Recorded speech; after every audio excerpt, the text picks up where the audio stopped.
Two things before we start that are completely unrelated to the video. First things first, I'm drinking hot grenadine. Bit of a change from tea or coffee, but I don't know. No more caffeine's needed this morning. The second is, can we take a moment to appreciate my outfit? Look! I look cute today. So I've been on a personal mission for maybe 9 months now, trying to trial as many sustainable period products as possible. I've been having conversations over dinner with friends and realised that while in my little bubble a lot of people know a lot about sustainable period products, there are a lot of other people who are interested but know nothing about them, and quite frankly are a bit too terrified to try anything. Someone once said, why don't you make a video about this? And that was the moment where I thought, you know what?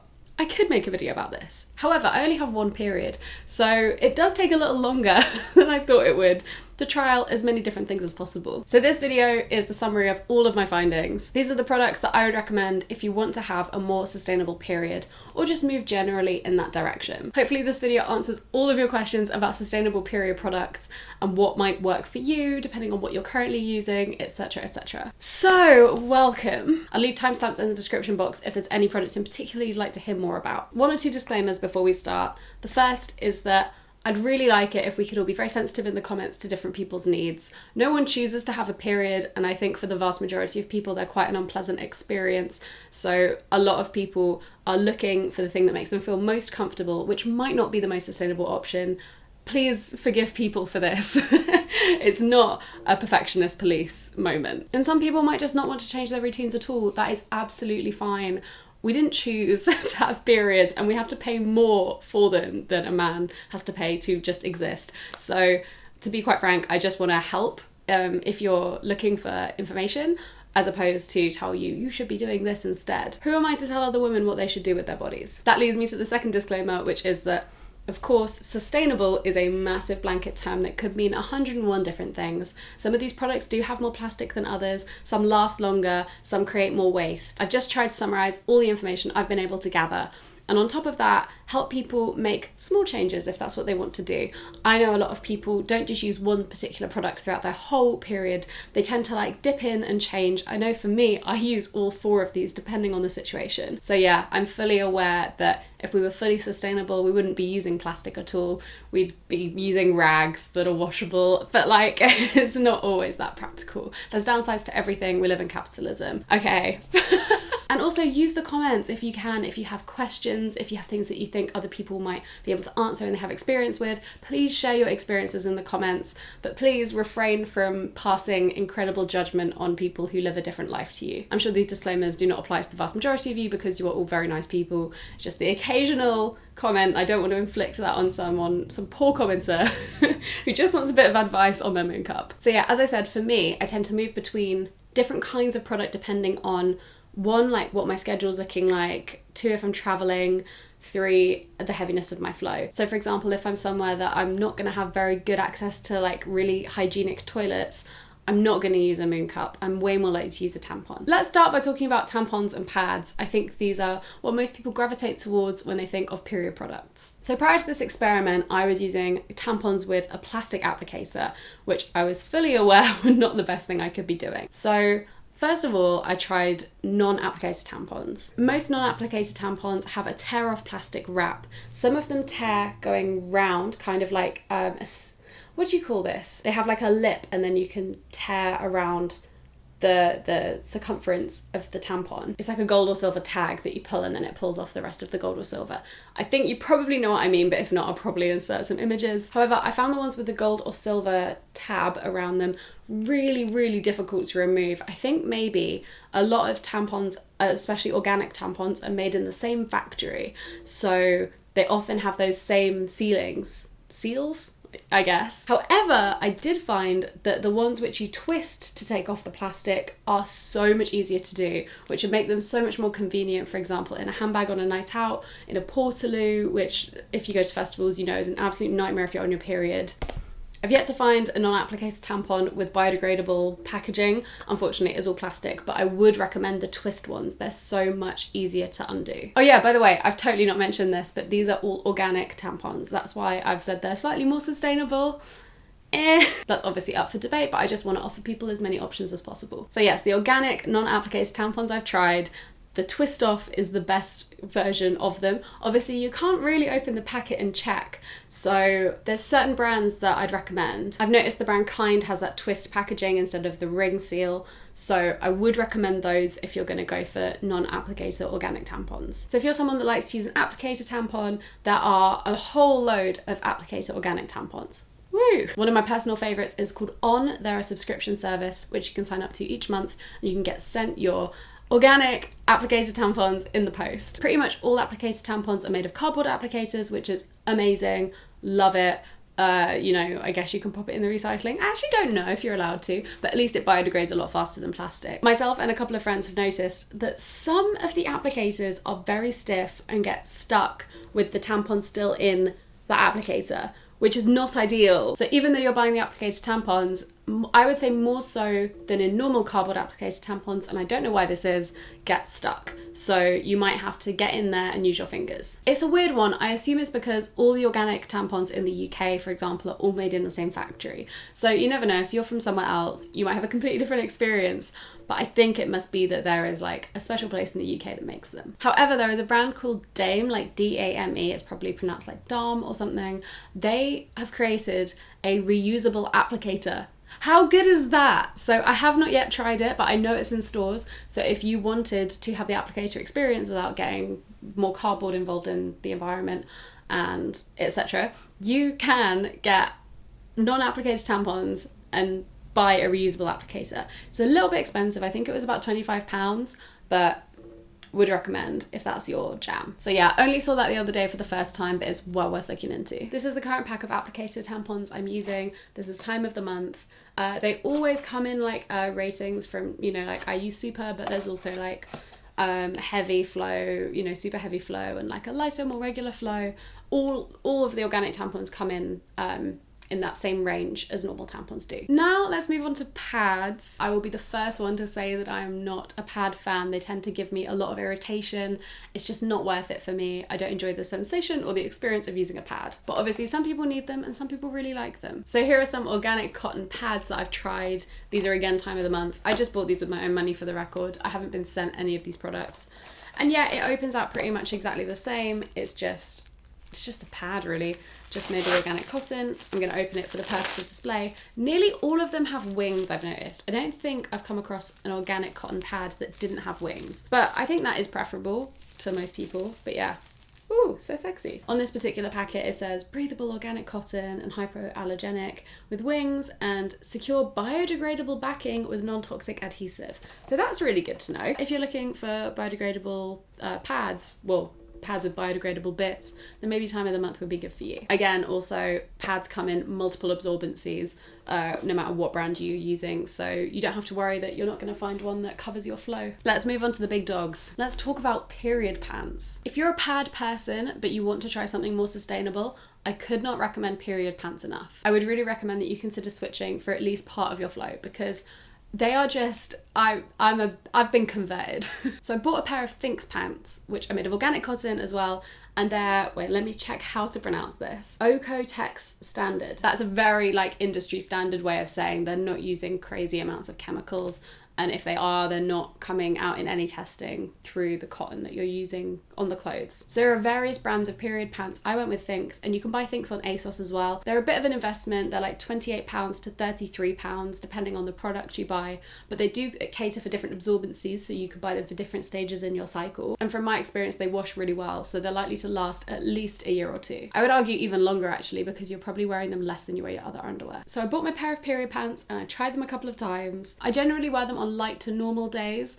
I don't have the heavy version, so I tend not to wear them on my heaviest days, but they do offer a heavy version. I would say that the design of the pants isn't that sexy. They are a bit M&S chic, like a little bit of a mumcore thing going on. But you know what, you're on your period, like I doubt you're wearing your sexiest pants on your period. So the number one thing I was worried about was that I'd feel like a wetness sensation, or like just an discomfort created by using these pants. I actually didn't notice any kind of wetness sensation, not even close to like the sensation of discharge. I also didn't get any odor or any irritation. I also tried them overnight and there was no leaking, no issues at all there. So I then went on the website and looked up exactly what they say they can hold, because obviously everyone's flow is different. The website says the normal pant can hold 2 regular tampons worth of fluid and the super one can hold 4 tampons worth of fluid. When I talk about menstrual cups, I'll get onto this, but honestly, you don't bleed as much as you feel like you bleed. If you're bleeding more than these, you should be going to your doctor and getting some tests. It will probably feel like you bleed a lot more than you actually do. Then I was like, on the sustainability angle, obviously we've got to look at fast fashion, like how are these garments actually being produced? So on the Thinks website, which doesn't cover every brand, but this is I think the most popular brand, it says they're made in a Sri Lankan factory that has a reputation for leading on employee well-being. And the factory helps fund employees who want education and skills development. 47% of the manufacturing energy comes from renewable sources. So obviously we can't know the full story about exactly what the factory is like unless we went and really visited ourselves. But from what they say, it seems like they're trying to be as transparent as possible, and it seems like they're definitely onto something decent and trying to improve those conditions from like crazy fast fashion. And also I would argue that the price of the pants reflects the standards in which they're made, and also make sure that they're paying people properly. Maybe it's a marketing thing, but I do generally think that price does correlate with more sustainable products. So yeah, with Thinks at least, I do think the manufacturing process is probably of a much higher quality than most fast fashion. However, when I was talking to my friends about Thinks, there was something that came up that I probably need to address. Recently, I'm going to read this off my phone again because I want to get it accurate. So Thinks was recently accused of having concerning levels of PFAs in their underwear, which is something that other period pants that were tested did not have. So I had to look up what a PFA was, but it's known as a forever chemical. They build up in the body and do not break down. PFAs have been known to cause numerous health harms, including weakened childhood immunity, low birth weight, endocrine, increased cholesterol levels, weight gain in children, and then other health problems. Obviously, that product is sitting very close to your vagina, so if the PFAs are being released, then they're going towards your foof, and a lot of these are about child development. I think I saw something about PFAs contributing potentially to infertility as well. So Thinks have come back and completely disputed this allegation, and they've also linked and shared their own independent tests that show that they don't have PFAs. I just thought I'd share that info with you so you can make an informed decision. I'm still going to wear my Thinks pants and hope for the best. But there are other period pant manufacturers out there that you could also buy from that have been tested to not have PFAs in them. So I would really recommend period pants. I genuinely think they're amazing. Okay, now we're on to the final big daddy of the video. Menstrual cups. This is the one I get by far the most questions about, and I'm no expert. So I first used a menstrual cup when I was in university. I bought a Moon Cup standard, the golden standard of menstrual cups. So I've used a Moon Cup for a couple of periods on and off. So I've tried a couple of cups, but Moon Cup was my first one. That is like the brand name that everyone knows. So most people seem really scared of trying menstrual cups, but honestly, I couldn't recommend them enough. They're one of the most cost-effective options out there with the longest lasting protection. You can wear them overnight. Some of them say for up to 12 hours, some of them say up to 8 hours. You're not going to be worrying about leaking in the night with a menstrual cup. They work by sitting in the base of your vagina, so they're not like tampons. They don't go right up into your vaginal canal. They sit right at the base. So if you're worried about a product feeling invasive, I would still really recommend giving menstrual cups a chance, because they're a lot less invasive than a lot of people perceive them to be. So to insert a Moon Cup, you fold it lengthways and then you pop it in the base of your vagina. It should unfold automatically and create a suction barrier so nothing can come out. All of your menstrual bleed will go into the cup throughout the day. You should not be able to feel it once it's in, but if you can, it's probably because the stem at the end is slightly too long. They add a stem so that it can help with removal, but I always trim my stem down pretty low just because of the way I'm built. It just seems to be nicer when I trim mine quite short. But the chances of you ever losing or misplacing your menstrual cup within your own body are incredibly, incredibly slim.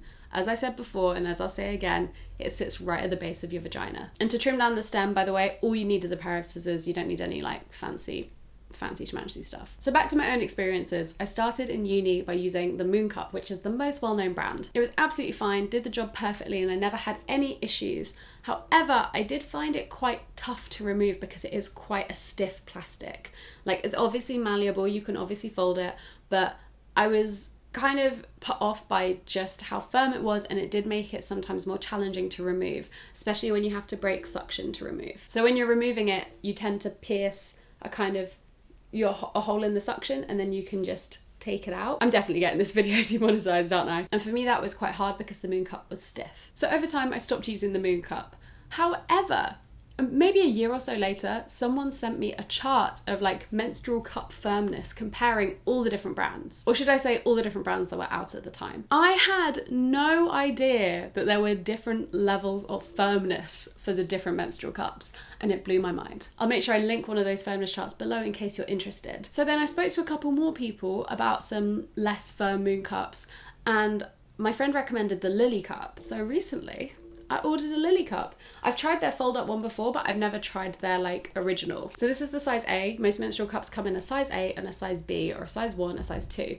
The A or the 1 is usually for people who have not had babies, and the B is for people who have had babies. I guess your vagina gets bigger. Most menstrual cups last a really long time. I would say some people say they last 10 years. I would probably replace mine every 2 or 3 years, but the like impact you're making on the environment is so greatly reduced. So I said you can change them every 8 to 12 hours. What I do is I use mine for a whole cycle. I empty it every 6 to 8 hours, and then every 8 hours I will remove it and rinse it and then put it back in. Yes, you can just empty it down a toilet. You don't have to pour it into a sink or anything graphic. So it is entirely possible for you to use a Moon Cup throughout your entire cycle at work once you're comfortable with it. However, I would recommend for the first time you use it, like maybe having a day at home or coordinating it with a weekend if your period will allow that, and just being at home just to build your confidence. It is a strange sensation removing a menstrual cup. For your own confidence, I'd recommend doing it at home the first time. I'd also really recommend using them during the night as well, because then you don't have the panic when you wake up of, oh my god,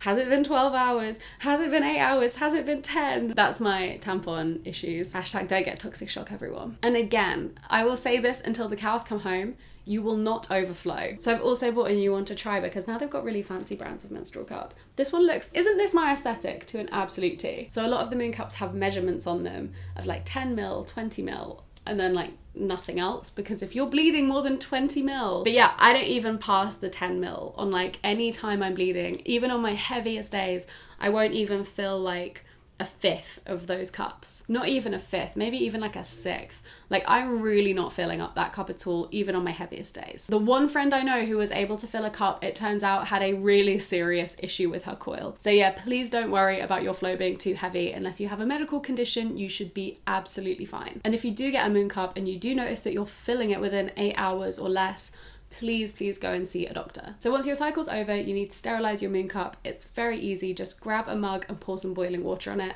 Leave it for 5 minutes, and then you're all clean and good to go for your next cycle. A lot of menstrual cups come with some storage. So for example, a nice little bag or like a little pot to like keep them in your bathroom, so you don't have to worry about it getting dirty during the like interim period. Lol, no pun intended. So yeah, I'd really recommend trying it. I'm gonna have 2 and alternate, and this is the Salt Soft Menstrual Cup. I don't know anyone that's tried this, but I think it looks really cool. And then the Lily Cup, which I've heard loads of good things about, but there will always be a firmness that's right for you and works for you. Don't just trust my judgment, like do some research. But yeah, I do think period cups are the way forward. I think they're the future. I think they're amazing. However, that doesn't mean I just use period cups. There are times when I'd rather use a tampon, and there are times when I'd much rather use period pants. I'm just happy having a mixed cycle and letting my body do its thing. So I think that is all the information I have for you today. Let me know if you have any FAQs. I'll do my best to answer them in the comments. I'm sure other people will be answering stuff as well. Leave your queries. Leave your advice, we'll do our best. We'll have a nice conversation down below. If you like this video, please give it a thumbs up, or please subscribe if you aren't already. And thank you so much for watching. I will see you in my next video.